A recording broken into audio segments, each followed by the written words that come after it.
जब ज्ञान अहंकार का अस्त्र बन जाए, जब शक्ति धर्म की रक्षा के स्थान पर विनाश का कारण बनने लगे, तब स्वयं महाकाल का क्रोध संपूर्ण सृष्टि को हिला देता है। यह केवल एक कथा नहीं, यह उस सत्य की चेतावनी है कि ज्ञान यदि विनम्रता से जुड़ा न हो तो वही वरदान विनाश का कारण बन जाता है। शास्त्रों के अनुसार ब्रह्मांड में दो महान गुरु थे, एक देवताओं के गुरु बृहस्पति और दूसरे दैत्यों के गुरु शुक्राचार्य। दोनों ने महर्षि अंगिरस के आश्रम में शिक्षा प्राप्त की, किंतु वहां न्याय नहीं था। महर्षि अंगिरस अपने पुत्र बृहस्पति को अधिक महत्व देते थे और यही पक्षपात धीरे धीरे शुक्राचार्य के हृदय में अग्नि बनकर धधकने लगा। अपमानित होकर उन्होंने आश्रम त्याग दिया और महर्षि गौतम के आश्रम में पहुंचे। महर्षि गौतम बोले, यदि संपूर्ण ज्ञान प्राप्त करना चाहते हो तो उस गुरु की शरण में जाओ जो स्वयं संपूर्ण सृष्टि के आदि गुरु हैं, भगवान शिव। और फिर आरंभ हुई ऐसी कठोर तपस्या जिससे देवलोक तक विचलित हो उठा। शुक्राचार्य गौतमी नदी के तट पर पहुंचे। वर्षों तक न अन्न, न जल, न निद्रा, केवल एक मंत्र की अनंत ध्वनि, ओम नमः शिवाय। अंततः कैलाश पर्वत कांप उठा, आकाश में डमरू की ध्वनि गूंजने लगी और प्रकट हुए स्वयं महादेव। भगवान शिव बोले, वत्स शुक्राचार्य, वर मांगो। शुक्राचार्य ने विनम्र होकर कहा, प्रभु, मुझे मृत संजीवनी विद्या प्रदान कीजिए, वह दिव्य विद्या जो मृत प्राणी को भी पुनर्जीवन दे सके। महादेव प्रसन्न हुए, किंतु उन्होंने चेतावनी दी, शुक्राचार्य, इस विद्या का उपयोग केवल धर्म और कल्याण के लिए करना। यदि इसका प्रयोग अधर्म के लिए हुआ तो उसका परिणाम अत्यंत भयंकर होगा।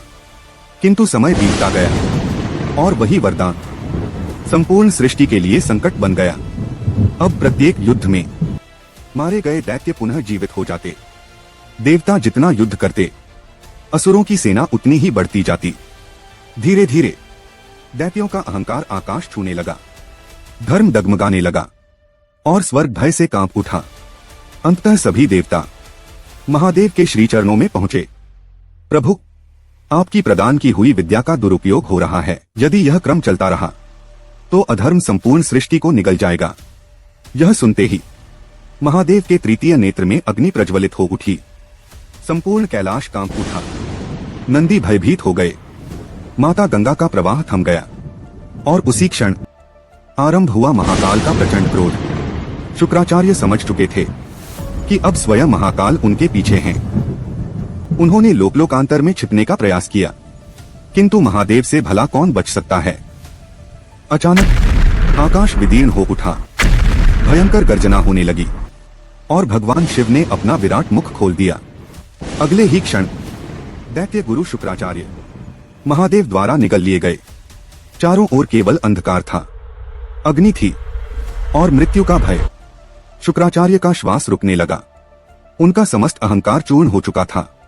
अब वे विलाप करने लगे, प्रभु, मैं अपराधी हूं। ज्ञान का उपयोग धर्म के लिए होना चाहिए था, किंतु मैंने उसे अहंकार का अस्त्र बना दिया। परंतु महादेव का क्रोध अभी शांत नहीं हुआ था। उन्होंने अपने शरीर के सभी द्वार बंद कर दिए। तब शुक्राचार्य महादेव के उदर में ही गहन समाधि में लीन हो गए। समय बीतता गया, उनका अहंकार पूर्णतः नष्ट हो चुका था। अब वहां केवल भक्ति थी, समर्पण था और ओम नमः शिवाय की अनंत ध्वनि। अंततः महादेव उनकी तपस्या और पश्चाताप से प्रसन्न हो उठे और तभी एक अद्भुत चमत्कार हुआ। शुक्राचार्य भगवान शिव की दिव्य ऊर्जा से शुक्ल कांति के रूप में बाहर प्रकट हुए। उनके तेज से संपूर्ण आकाश आलोकित हो उठा। देवता भी उस दिव्य प्रकाश को देखकर विस्मित रह गए।